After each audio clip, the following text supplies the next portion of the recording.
야고보서 2장 26절을 제가 읽겠습니다. 영혼 없는 몸이 죽은 것 같이 행함이 없는 믿음은 죽은 것이니라. 1장 17절과 18절입니다.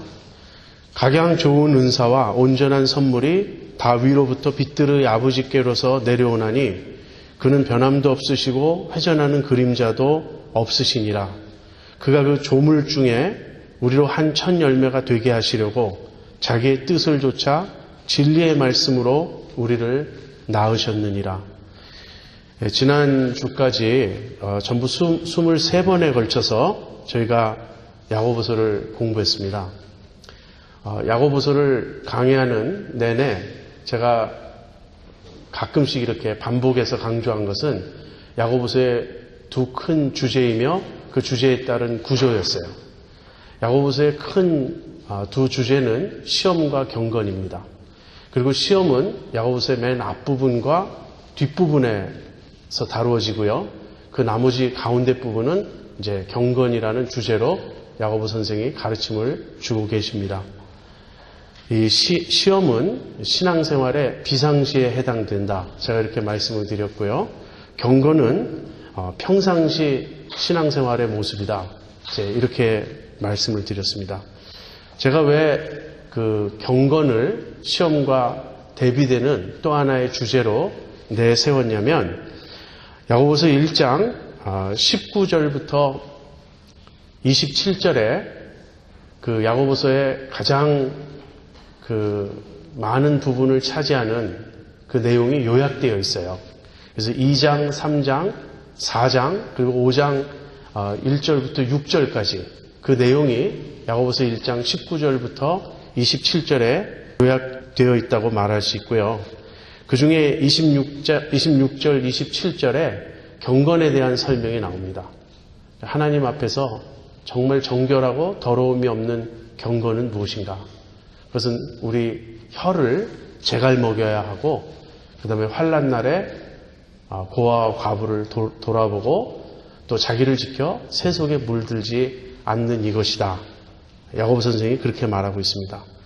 그 두 절 안에 26절, 27절 안에 그 야고보서의 주된 내용들이 다 담겨 있어요. 그렇기 때문에 제가 경건을 시험과 더불어 또 하나의 큰 주제로 말씀드렸던 것입니다.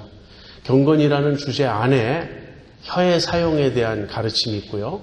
또 도를 듣고 행하는 그 행함에 대한 가르침이 있고 온유한 심령에 대한 가르침이 있고 그 다음에는 재물에 대한 가르침이 담겨져 있었습니다.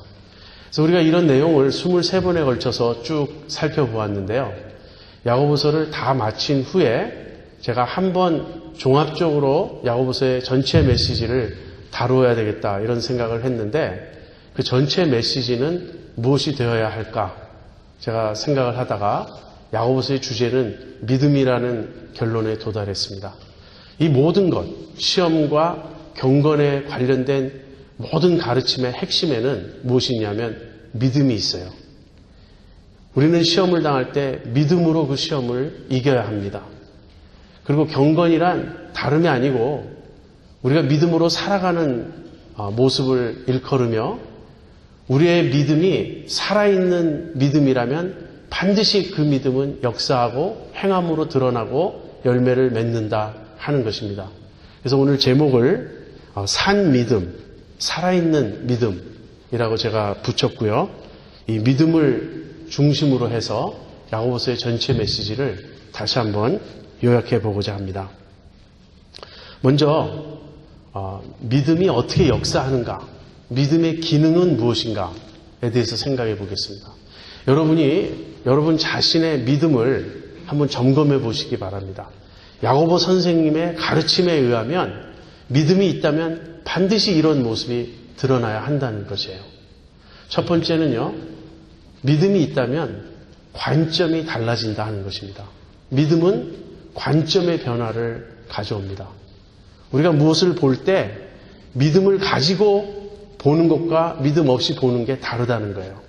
믿음을 가지고 보게 되면 어떤 차이가 생기는가? 첫 번째는요, 가치관이 달라집니다. 야고보서 2장 1절에 내 형제들아 영광의 주 곧 우리 주 예수 그리스도를 믿는 믿음을 너희가 받았으니 사람을 외모로 취하지 말라. 이 말씀이 나옵니다. 이것은 가치관의 변화를 보여주는 말씀이에요. 우리가 예수님을 믿습니다. 예수님을 믿는 믿음을 우리가 받았어요. 그런데 예수님을 어떤 분으로 믿느냐 하는 것이에요. 예수님을 영광의 주로 믿는 것입니다. 예수님을 우리가 영광의 주님으로 깨닫는 거예요. 예수님의 정체가 무엇인가? 예수님의 실상이 무엇인가? 예수님은 영광의 주님이시다 하는 것입니다. 내가 예수님을 영광의 주님으로 보았고 영광의 주님이신 줄 깨달았고 그 예수님을 영광의 주님으로 내가 믿고 영접을 했다면 이제는 예수님이 기준이 되어서 모든 것을 보아야 하는 거예요. 세상의 가치관을 좇아서 보지 않고 예수님을 좇아서 보는 것입니다. 세상의 가치관에 의하면요, 부자는 대접을 받습니다. 부자는 힘 있는 자고 잘난 자고 마땅히 대접을 받아야 될 자예요. 세상의 가치관에 의하면. 그러나 세상의 가치관에 의하면 가난한 자는 하찮은 사람이고 쓸데없는 사람이고 뭔가 한심한 사람이고 우리가 함부로 취급해도 괜찮은 그런 사람입니다. 여러분, 이것이 세상의 관점이라는 것, 이것이 세상의 가치관이라는 걸 여러분 절감하십니까? 저는 절감해요. 제가 한국을 방문했을 때입니다.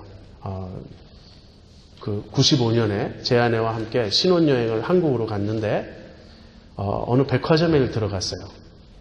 그런데 정말 문자 그대로 제 머리부터 발끝까지를 훑어보더라고요. 이렇게 위아래로. 왜냐하면 제 입은 옷이 너무 초라해서. 아무 옷이나 입고 갔어요. 미국에서는 그러잖아요. 편안하게 입고 다니잖아요. 한국은 그렇지 않더라고요. 한국은 옷을 잘 차려 입어야 되는 문화더라고요. 그러더니 정말 내 복장에 맞게 저를 취급하는 거예요. 대접을 안 하죠. 외모가 초라하니까 상대를 안 하는 것입니다. 그래서 저는 별로 상처받지 않았어요. 그냥 어이가 없었을 뿐입니다. 그런데 그 후에 한국 드라마를 이렇게 볼 때마다 그런 장면이 계속 반복돼서 나오는 것을 보게 돼요. 그래서 이거 정말 한국은 사람을 외모로 취하는, 외모로 취급하는 그러한 사회구나 하는 걸 제가 아주 뼈저리게 느꼈습니다. 그런데 미국에서는 뭐 어떤 복장을 했느냐에 따라서 그렇게 판단하는 건 좀 부족하다, 좀 적다 할지라도 역시 미국도 마찬가지입니다. 사람을 외모로 판단해요. 학벌이 어떠냐, 어느 정도 잘 사냐, 직업이 무엇이냐, 또 피부색이 무엇이냐, 이런 것 가지고 사람을 차별하지 않습니까? 우리도 정신 차리지 않으면 세상적 관점, 세상적 가치관을 우리도 그대로 쫓아갈 수 있다는 거예요.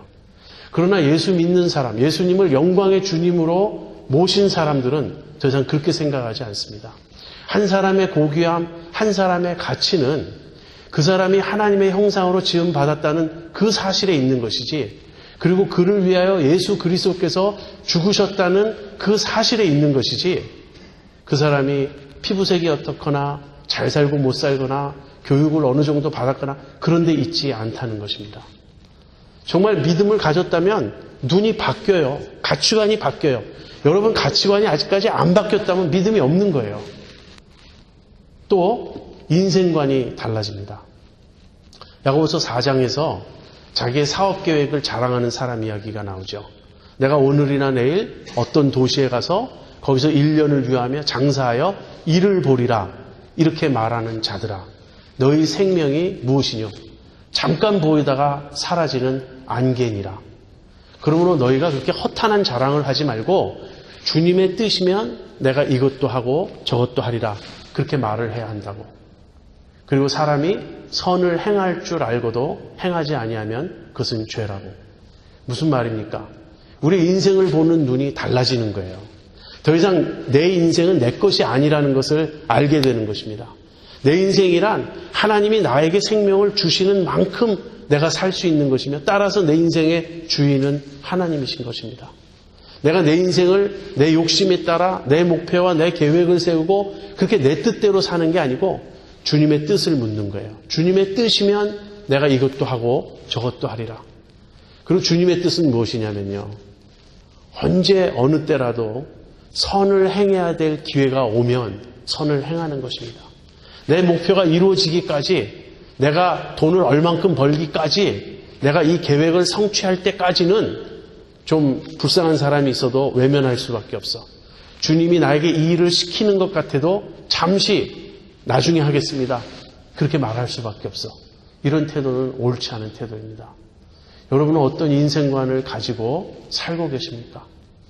여러분에게 주어진 삶이, 우리에게 주어진 삶이 전적으로 은혜이며 이것은 하나님이 주인이시며 따라서 나는 매일매일 하루하루 순간순간을 하나님만을 의지하고 하나님의 은혜를 좇아 하나님의 뜻에 순종하며 살고자 하십니까? 그것이 믿음을 가진 그리스도인의 인생관이에요. 여전히 내 인생은 내 것이라고 생각하고 그렇게 살아가는 것은 아직 믿음이 없는 것입니다. 아직 예수님을 믿지 않는 거예요. 그래서 믿음의 첫 번째 결과는 무엇이냐면 관점이 달라지는 겁니다. 믿음이 있는 사람들은 세상을 보는 눈이 바뀌고요.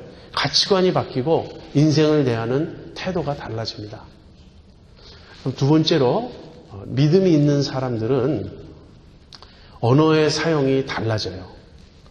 그리고 온유한 심령을 갖게 돼요. 야고보서는 특별히 혀에 대한 가르침이 많이 나옵니다. 야고보 선생은 이렇게 말해요.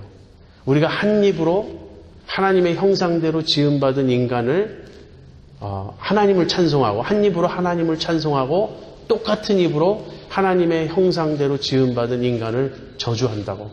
이것은 옳지 않다고. 이것은 있을 수 없다고. 우리가 정말 예수님을 믿는다면 우리의 혀는 진실을 말해야 할 것입니다. 우리의 혀는 사랑의 도구가 되어야 할 것입니다. 얼마나 우리가 예수님을 믿는다고 하면서도 혀로서 많이 범죄하고 혀로서 서로 상처를 주고 받습니까? 우리의 말은 얼마나 가식적일 때가 많고 과장되고 왜곡될 때가 많습니까? 근데 혀의 문제는 단순히 혀의 문제가 아니에요. 내가 말을 어떻게 하려고 애쓰느냐의 문제가 아니라는 거예요. 혀의 문제는 내 심성의 문제입니다. 내 마음의 상태가 언어로 표현되는 것이고 반영되는 것이죠. 그래서 야고보 선생은 심령을 다룹니다. 우리의 마음을 다뤄요. 우리의 마음이 세상적인 지혜, 세상적이고 정욕적이고 마귀적인 지혜를 쫓아가느냐. 그럴 때는 무슨 모습이 나타나냐면요. 우리가 서로 시기하고 비방합니다. 그리고 당을 짓고 서로 싸우고 갈등합니다. 반면에 위로부터 오는 지혜를 쫓아서 사는 사람은 온순하고 관용하고 평화를 추구합니다. 내 심령이 위로부터 오는 지혜, 아마 바울식으로 표현하면 성령님이라고 말할 수 있을 거예요. 내 심령이 성령의 다스림을 받아서 온유한가? 내 심령이 정말 온순한가? 다른 사람을 대하여 평화를 추구하는가? 그렇다면 우리의 언어는 거기에 맞게 달라질 것입니다. 여러분, 언어는, 우리의 말은요, 절대로 어떤 말도 내 속과 관계없이 잘못 나오는 말이 없어요. 우리는 내가 말을 실수했다 그러는데 실수가 아닙니다. 내 속에 있었기 때문에 나오는 거예요. 믿음이 있다면 언어가 바뀝니다. 왜냐하면 속이 바뀌니까. 믿음은 우리에게 온유한 심령을 가져다 주고요.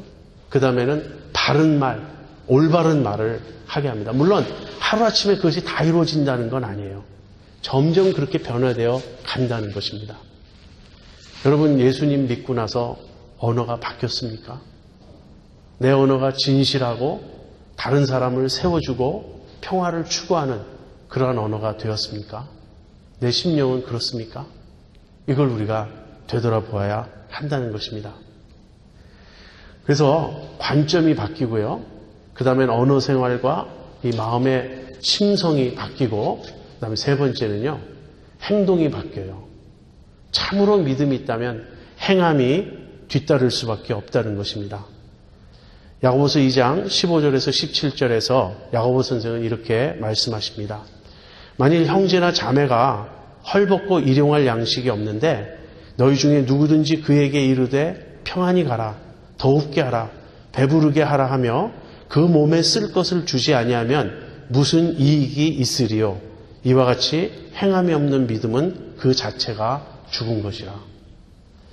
사실 우리는 이런 본문을 읽으면서 가슴이 뜨끔합니다. 우리도 이런 적이 너무 많았거든요. 실제로 도와야 되는데 돕자니 내 형편이 힘든 거예요. 누군가를 돕고자 할 때는 나에게 희생이 따르는 것입니다. 그것이 나에게 불편을 가져다 줄 수도 있고요. 손해를 가져다 줄 수도 있습니다. 그러니까 우리는 말로만 염려하는 거예요. 말로 위로하고 말로 안 됐다고 걱정해 주는 척하고 그러나 실제로 도와주지는 않습니다. 우리도 그래요. 근데 그런 모습은 예수 안 믿는 사람들에게서도 얼마든지 찾을 수 있어요. 누가 어렵다고 하는데 그거 잘 됐다. 깨소금이다. 그렇게 못된 말을 하는 사람은 실상 거의 없습니다. 누가 어렵다 그러면 다 동정하기 마련이에요. 누가 불쌍하다 그러면 말로라도 위로하고 안 됐다라고 표현합니다. 그러나 뭐가 다르죠? 행동이 달라야 돼요. 행동이 뒤따르지 않으면 실제로 더웁게 하라, 배부르게 하라 그렇게 하면 안 돼. 좀 쉬면서 해. 쉬면은 수입이 없는데요. 쉬면은 굶는데 어떻게 쉽니까? 쉴 수 있게 우리가 도와줘야 한다는 거예요. 믿음이 있다면 행함이 뒤따른다는 것입니다. 믿음이 있다면 선을 행한다는 거예요. 이런 내용들, 관점이 바뀌고 언어가 바뀌고 심성이 바뀌고 행동이 바뀌는 것, 이것이 경건이에요. 이것이 하나님 앞에서 정결하고 더러움이 없는 경건이에요. 자기 혀를 제갈 먹이고 환난 날에 고아와 과부를 돌보고 자기를 지켜 새 속에 물들지 않는 하나님이 기뻐하시는 경건한 삶의 모습이 이런 거예요.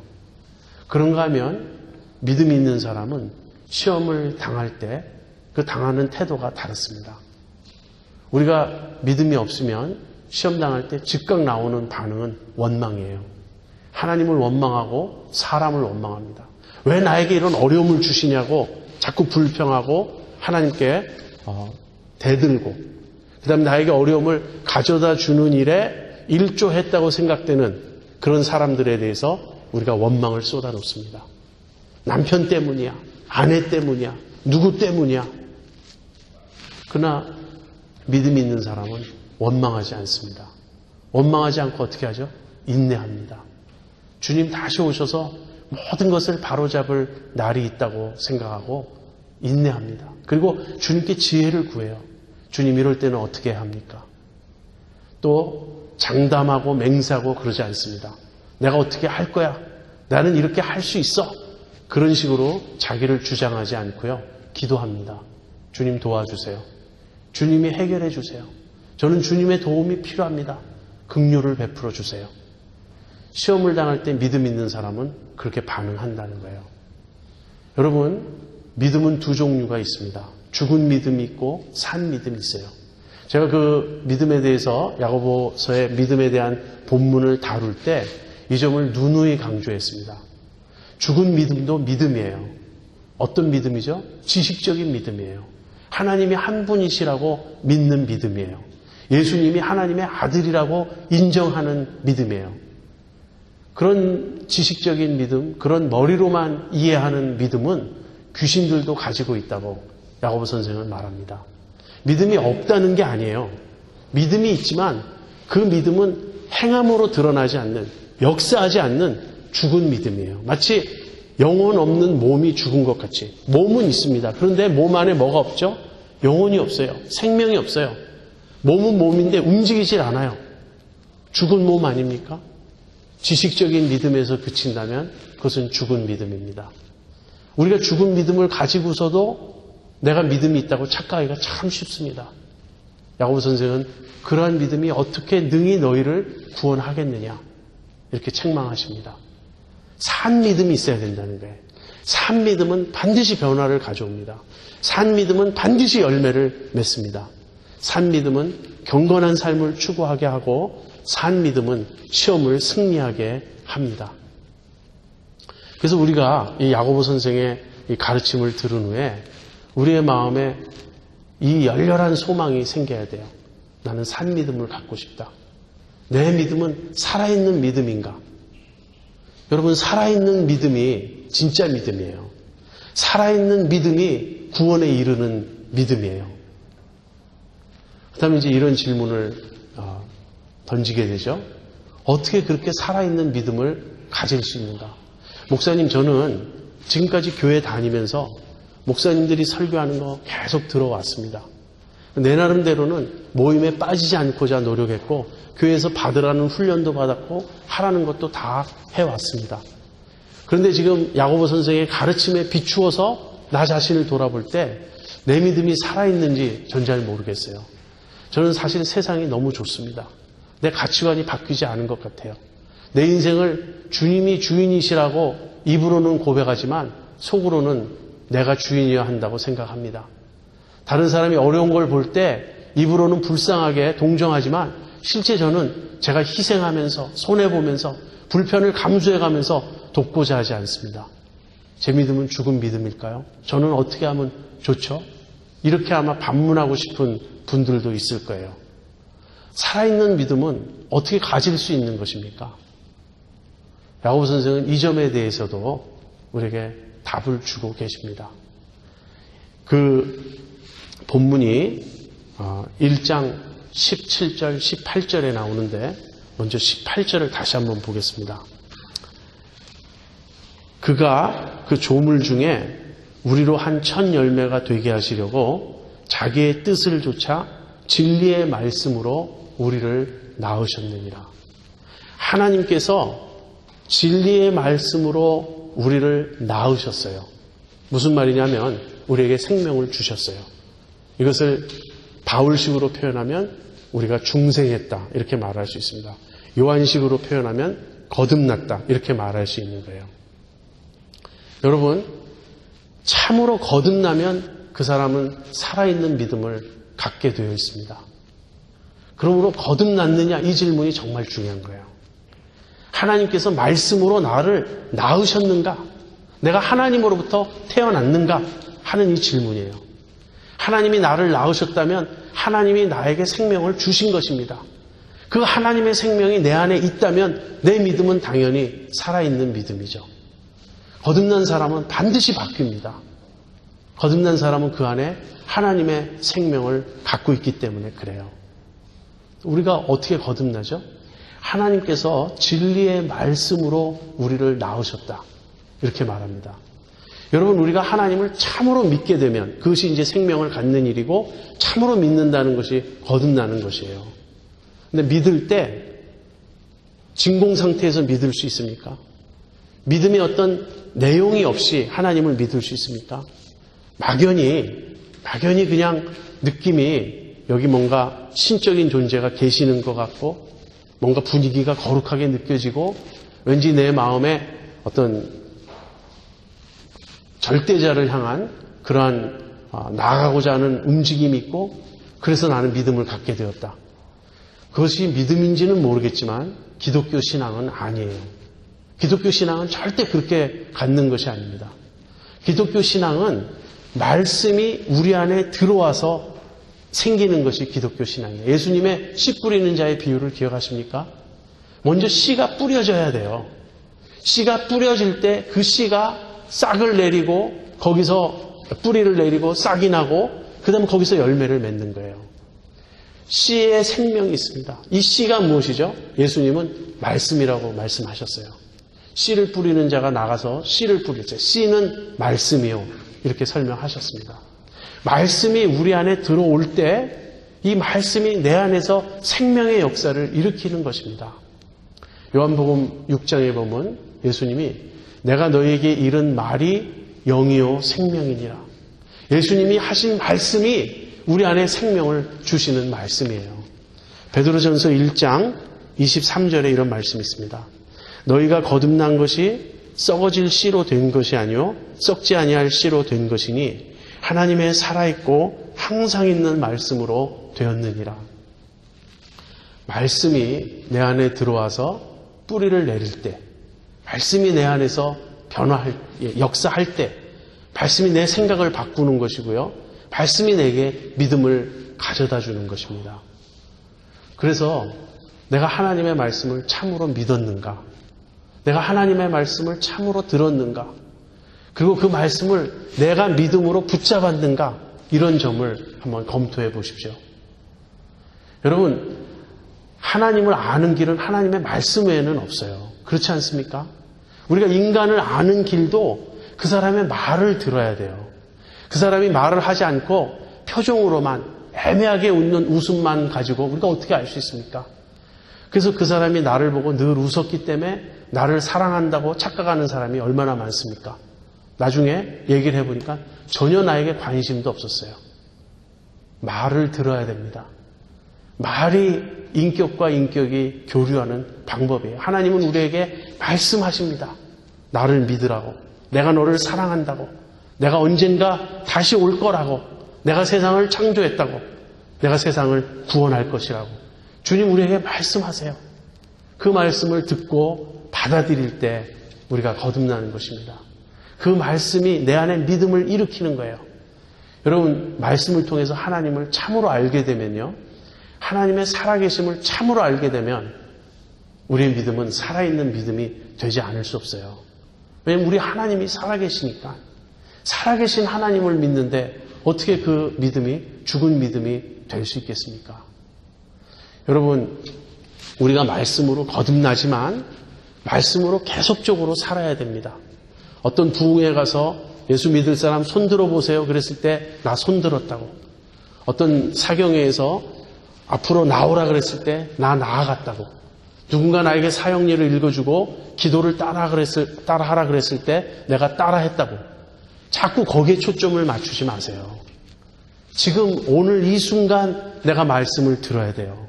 계속적으로 하나님의 말씀을 공급받아야 돼요. 그럴 때 말씀이 내 안에서 생명의 역사를 일으키고 내 믿음을 산 믿음으로 계속 유지시키는 것입니다.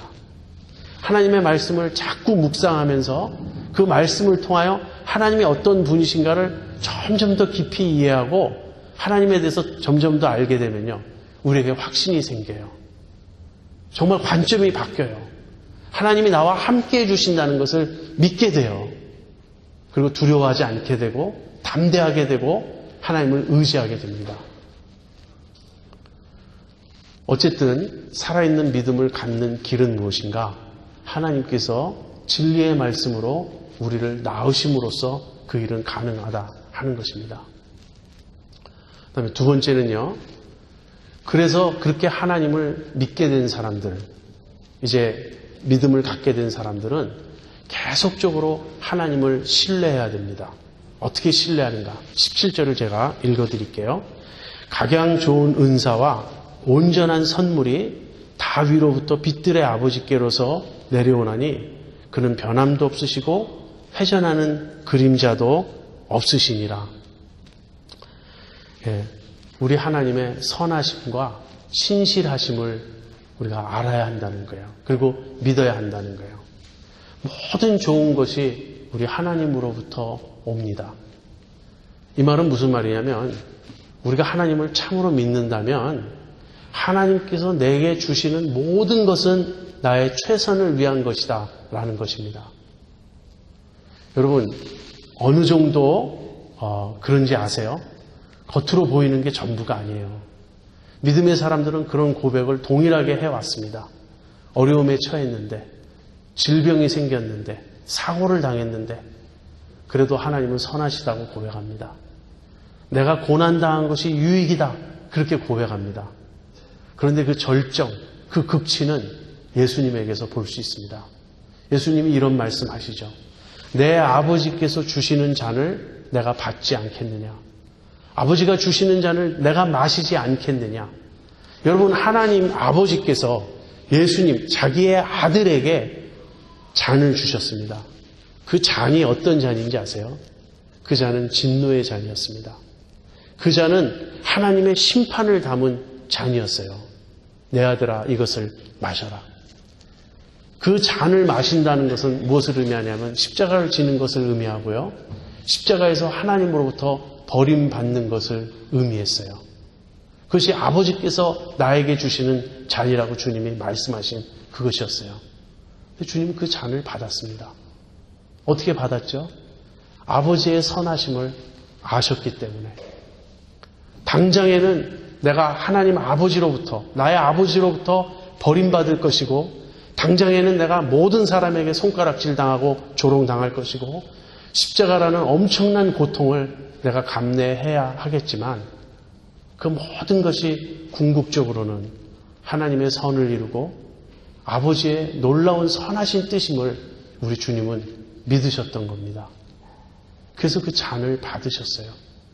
우리가 예수님과 비슷한 잔을 받을 수 있겠습니까? 우리가 이 세상에서 당하는 어떤 일들, 정말 어려움이 있어요. 그 어려움이 아무리 크다 한들 우리 주님이 마신 그 잔과 비교할 수 있겠습니까? 십자가의 잔조차, 죽음의 잔조차, 진노의 잔조차 아버지께서 주신다면 기꺼이 받으셨던 우리 주님의 본이 있습니다. 우리 하나님은 우리에게 선을 베푸시는 분이세요. 하나님이 우리에게 주시는 모든 것은 겉으로 보기에는 힘들고 어렵고 정말 내가 고통스럽게 느껴지는 그런 것일지 모르지만 그 모든 것은 우리에게 유익하다는 사실을 믿어야 합니다. 하나님은 하나님으로부터 오는 것은 언제나 좋은 것이에요. 최선의 것이에요. 하나님은 우리에게 쓸데없이 고통을 더하시는 그런 분이 아닙니다. 만약에 우리가 고통당하는 것을 허락하신다면, 우리가 시험당하는 것을 하나님이 허락하신다면 그것은 미니멈, 정말 필요한, 꼭 필요한 그 최소한의 것만 허락하시고요. 우리의 유익을 위해서 허락하시는 겁니다. 우리가 그 믿음을 갖는다면 하나님을 아버지로 모시고 있고, 왜냐하면 하나님께서 우리를 낳으셨으니까 하나님을 아버지로 모시고 있고 아버지의 손에서 나에게 주어지는 모든 것은 선하다는 믿음을 가지고 있다면 야고보 선생이 가르친 그러한 삶을 왜 살지 못하겠습니까? 또 하나님은 어떤 분이시냐면요, 변함도 없으시고 회전하는 그림자도 없으신 분입니다. 이 말은 하나님은 신실하신 분이라는 거예요. 하나님은 달라지지 않으신다는 거예요. 어제나 오늘이나 영원토록 동일하시다는 거예요.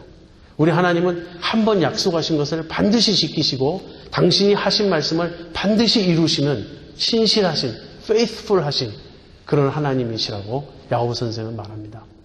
하나님을 믿는 믿음이란 바로 그런 믿음이에요. 우리 하나님은 선하시다. 그리고 우리 하나님은 신실하시다. 그 하나님이 나를 사랑하시는 겁니다. 나를 아들 삼아 주신 거예요.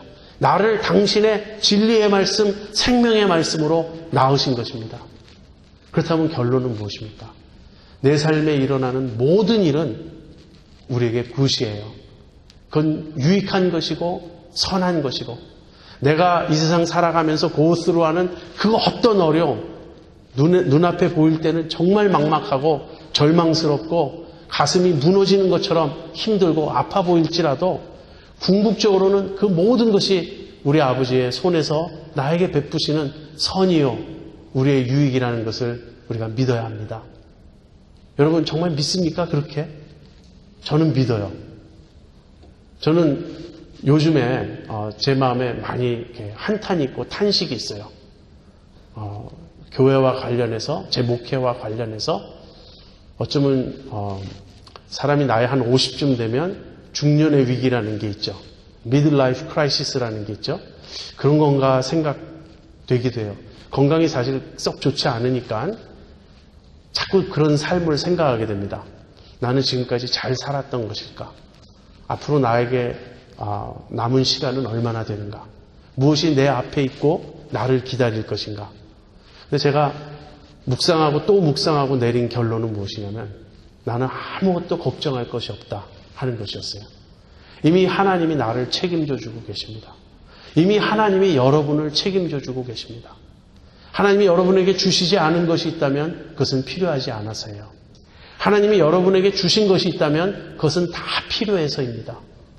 하나님의 선하심을 믿으시기 바랍니다. 하나님의 신실하심을 꼭 의지하시기 바랍니다. 하나님으로부터 난 자들은 살아계신 하나님을 아버지로 모셨기 때문에 그 믿음이 살아있는 믿음일 수밖에 없어요. 살아있는 믿음을 가지고 살아가는 사람들은 평상시에는 경건하게 살고요. 시험이 닥칠 때는 인내하며 승리합니다. 이것이 야고보서가 우리에게 주는 교훈입니다. 여러분, 우리 다 정말 참으로 거듭난 믿음의 체험을 가지고 계속해서 하나님을 신뢰하면서 살아있는 믿음으로 살아가고 행하는 여러분과 제가 되기를 바랍니다. 같이 기도하겠습니다.